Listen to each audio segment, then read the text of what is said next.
warmurtiyeed xaaladda siyaasadeed ee dalka. Ra'iisul Wasaaraha Xukuumadda Federaalka Soomaaliya Maxamed Xuseen Rooble, sida ay la wada socdaan bulshada Soomaaliyeed, dalku waxa uu ku jiraa marxalad adag oo dhammaan hay'adaha dastuuriga uu ka dhammaaday muddo xileedkii caadiga ah loona baahan yahay in si xilkaasnimo leh looga gudbo marxaladan kala guurka. Ra'iisul Wasaare Maxamed Xuseen Rooble iyo xukuumaddiisu waxay xilka fulinta dalka ay la wareegtay xilli aad u adkaa oo Soomaaliya ay wajahaysay xiisado gudaha iyo dibadda ah, kuwaasoo keenay in lagu sigto in dalku uu ku noqdo burbur iyo colaad sokeeye. Ra'iisul Wasaaruhu isaga oo maanka ku haya mas'uuliyadda qaran ee ka saaran ayaa waxa uu dadaal weyn ku bixiyey sidii looga badbaadin lahaa dalka marxaladaas adag, waxaana uu u howlgalay sidii loo dejin lahaa xiisadaha gudaha iyo kuwa dibadda iyadoo la ilaalinayo danaha shacabka Soomaaliyeed. Ra'iisul Wasaaraha iyo golihiisa wasiirada waxay ku guuleysteen 10 bilood kadib in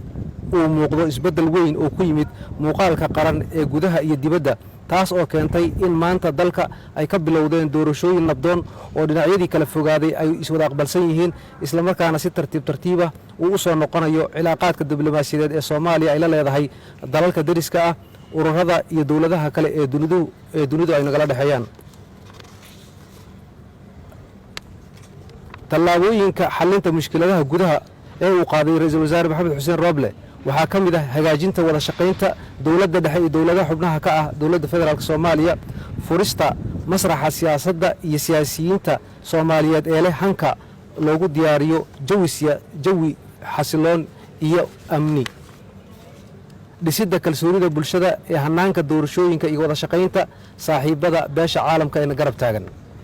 Si la mid ah arrimaha diblomaasiyadda, Ra'iisul Wasaaraha isagoo garowsan in aanay Soomaaliya wax dana ugu jirin inuu xumaado xiriirka ay la leedahay dariskeeda iyo dunida inteeda kale, waxa uu dadaal ku bixiyey in Soomaaliya ay cilaaqaad ku dhisan dana siman la yeelato dalalka muhiimka ah ee Soomaaliya. dalalka muhiimka waa Soomaaliya isagoo socdaal ku tagay dalka aan walaalaha nahay ee Djibouti. Sidaas oo kale waxa uu wada hadallo la bilaabay dalka Kenya iyo qaar ka mid ah wadamada Carabta, kuwaas oo ay nagala dhexeeyaan xiriir diblomaasi, amni, ganacsi, waxbarasho ama martigeliya qaxooti iyo dad Soomaaliyeed oo deganaansho ku leh, kuwaas oo mas'uuliyad ay ka saaran tahay dowladda Soomaaliya.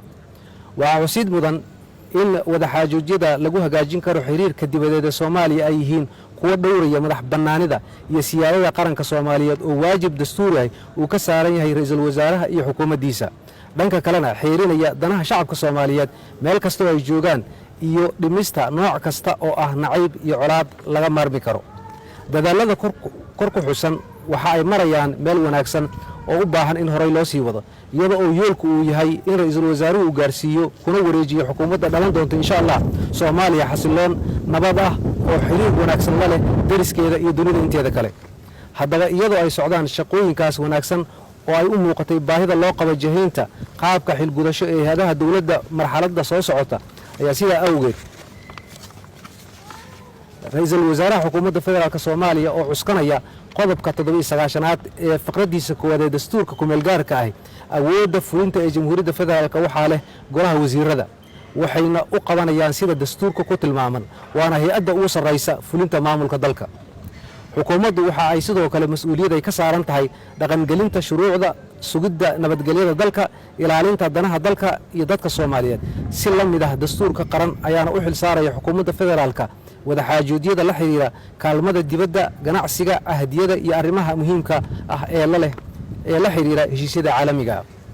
sida ku cad qodobka 103aad ee dastuurka Jamhuuriyadda, inta u dhaxaysa taariikhda doorashada guud iyo marka Ra'iisul Wasaaraha cusub la dhaalin doono, Ra'iisul Wasaaraha xilka haya iyo golihiisa wasiiradu waxay sii haynayaan xilka, waxayna u fulinayaan waajibaadka caadiga ah ee dowladda si xil gaarsiin ah, taas oo Ra'iisul Wasaaraha iyo golihiisa wasiirada u fasaxaysa inay si caadi ah u fuliyaan waajibaadka qaran ee dastuurku saaray, isla markaana meesha ka saaraysa in waxa kale uu ku yimaado shaqooyinkii dowladda. Haddaba iyadoo laga ambaqaadayo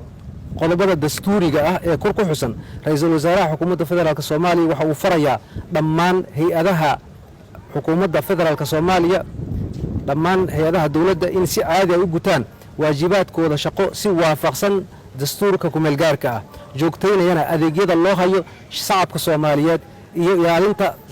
hantida iyo danaha guud ee qaranka, iyagoo xusuusan isla markaana dhowraya go'aamadii horey uu soo saaray Ra'iisul Wasaare Maxamed Xuseen Rooble. Wabillahi tawfiiq.